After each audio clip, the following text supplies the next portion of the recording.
हा जो आज आम्ही स्टेट टेररिझम फेस करतोय याची मुक्तता तुमच्याशिवाय होऊ शकत नाही.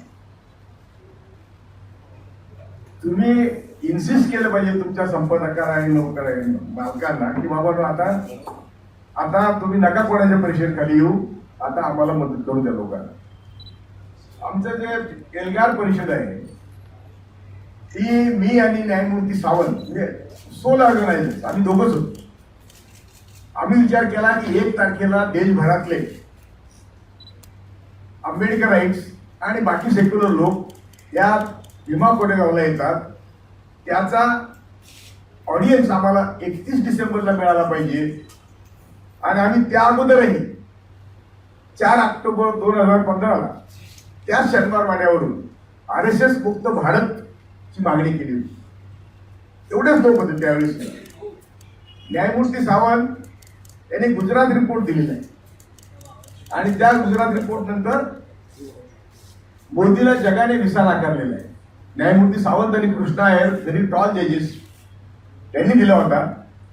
आज परिस्थिती अशी आहे की ही एल्गार परिषद घेतली, त्यात आम्ही शपथ दिली आणि आम्ही अगोदर आणि नंतर शपथ देतो की आम्ही आयुष्याच्या शेवटच्या क्षणापर्यंत कुठल्याही परिस्थितीत कम्युनल पार्टीला मत देणार नाही, म्हणजे संघप्रणित भाजपला मत देणार नाही, अशी आम्ही शपथ.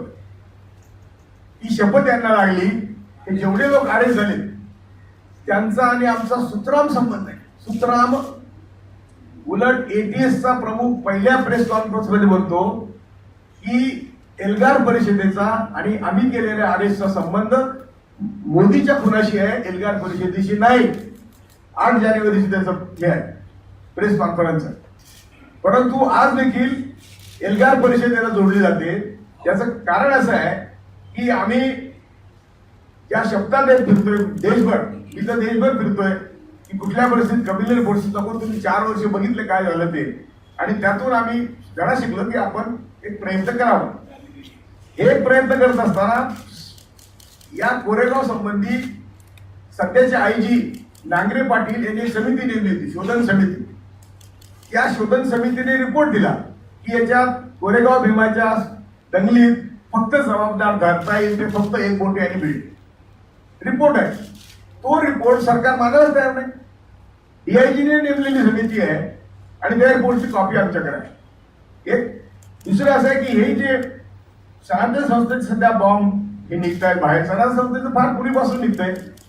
परंतु आता सगळ्याची मागणी काय होती आपली की आता तपास मुळावर केला पाहिजे, म्हणजे सनातन संस्थेच्या आश्रमातील प्रमुखापर्यंत पोहोचलं पाहिजे अशी मागणी होती. त्या मागणीला डायव्हर्ट करण्यासाठी हे कालचे अरेस्ट आहेत, दुसरं काही नाही. दुसरं म्हणजे ह्या 2019 येणारं इलेक्शन मोदीने केलेले वायदे आणि त्याची पूर्तता याचे उत्तर देऊ शकत नाही. त्यामुळं जे आमचे प्रश्न नाही ते प्रश्न घेऊन नेहमीची संघाची पॉलिसी आहे की त्या प्रश्नावर लोकांना झुलवत राहायचं.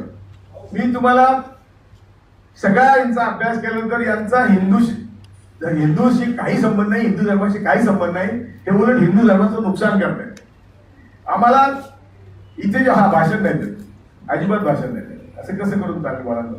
परंतु तुम्ही लक्षात ठेवा की ती सत्य 2002च्या रिपोर्ट नंतर किंवा यांनी आता सांगितल्या तारखा सांगितल्या, त्या तारखा जर आपण लक्षात घेतल्या तर अरेस्ट आणि अनेक फिर्यादी आहेत, त्या कुठल्याही फिर्यादीत एकमेकाचा मेळ नाही किंवा कुठल्याही फिर्यादीमध्ये या असं पिन डाऊन काही केलेलं नाही. फक्त एक फिर्यादी केल्या आणि पहिली जी फिर्याद आहे त्या काल होता तो एका भिडेंच्या कार्यकर्त्याची फिर्याद आहे. 8 जानेवारीची फिर्याद जी तुम्ही रिफर केली ती 8 जानेवारीची फिर्याद भिडेंचा एक कार्यकर्ता त्यांनी केलेली आहे आणि ती करण्याचं कारण एकबोटे भिडेंपासून लक्ष दूर न्यावं म्हणून केलेली आहे. त्यामुळे आज आम्हाला या सगळ्या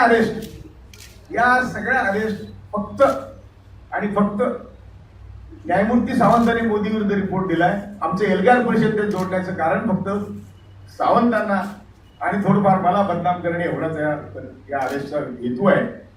आम्हाला आज या सर्व अरेस्टमध्ये एकच दिसतंय की आम्ही कुठल्याही परिस्थितीत या सगळ्या एकेकाचं नाव घेऊन सांगतो की ह्या आरोपींचा आमचा कुठे संबंध आहे. ते म्हणतात की आम्हाला फायनान्स केला. मी मागच्या परिस्थितीत सांगितलं तुम्हाला की MIT नावाच्या संस्थेचा दुसऱ्या दिवशी सकाळी डॉक्टर माशेलकरांचा सत्कार त्याच ठिकाणी होता आणि तो सत्कार करण्यासाठी त्यांना ग्राउंड दिलं होतं. ते ग्राउंड आमच्याकडे आलं त्या दिवशी रात्री होतं. म्हणून ते म्हटले की आम्ही डेकोरेट करतो, तुम्ही ते वापरा. त्यामुळे त्यांनी ग्राउंड डेकोरेट केलं, त्यांचा स्पीकर, त्यांची सगळे स्टेज, त्याच्यात आम्ही सभा घेतली. आमच्या कुठल्याही सभेला पैसे देणे आणि आम्ही ट्रकवर उभे राहून सभा घेतो आणि आमच्या सभा 1-1 लाखाच्या असतात. भाषण नाही, पण आम्हाला पैशाचे चार्ज केले म्हणून सांगतो की नेक्सलाइटच्या फंडनी ही परिषद झाली. हे सरासर म्हणजे 100% खोटं आहे. पैसा संबंध झाला नाही, एक पैसा संबंध झाला नाही. हे सगळे कोरेगावला येणार होते, भीमा कोरेगावला. ते रात्री आम्ही इथं बोलवले आणि ते स्टेज आणि सगळ्याला स्पीकर आम्हाला ऐकता मिळाला होता. त्यामुळे आमचा संबंध सूत्रांत संबंध नाही. आम्ही मगाशी म्हटल्याप्रमाणे मार्क्सवाद वाचतो म्हणजे आम्ही मार्क्सवादी होत नाही. काल न्यायमूर्ती सावंत म्हटले प्रेसला की हा मी नॅक्सलाइटची आयडियोलॉजी ही मी तिचा अभ्यास केलेला आहे, याचा अर्थ मी काही नॅक्सलाइट होत नाही.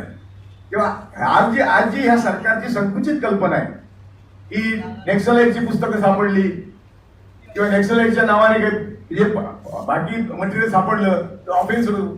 तो असा ऑफेन्स होत नाही. कुठल्याही परिस्थितीत काही डॉक्युमेंट सापडले तरी unless you connect that person with the crime. इथे कुणालाही असं क्राईमशी कनेक्ट केलेलं नाही. सगळं वेग आहे. आता तेल तुकडी इथं बसलेत ना, त्यांना म्हटलं का रेट टाकली तर तुम्हाला माहिती नाही का त्यांच्या घरी ते नसताना रेट टाकली.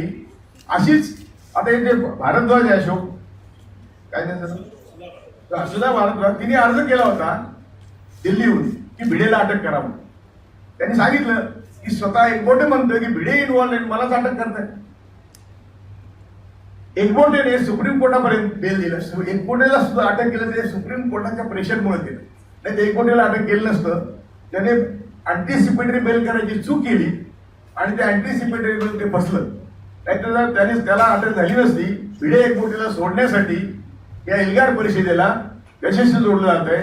भीमा कोरेगावची दंगल 29च्या अगोदर तयारी सुरू होती आणि त्या दिवशी ती त्या संभाजी महाराजांची समाधी ज्यांनी बांधली त्या पूर्व आश्रमाच्या महाराजची समाधी यांनी पाडली आणि तिथे कुठल्या परिस्थितीत कुणी नको जवळपास असा एकबोटेचा भिड्यांचा पूर्वीपासून प्रयत्न आहे. ते 2-3 महिने त्या परिसरात फिरत होते आणि त्यांना हे पेटवायचं होतं.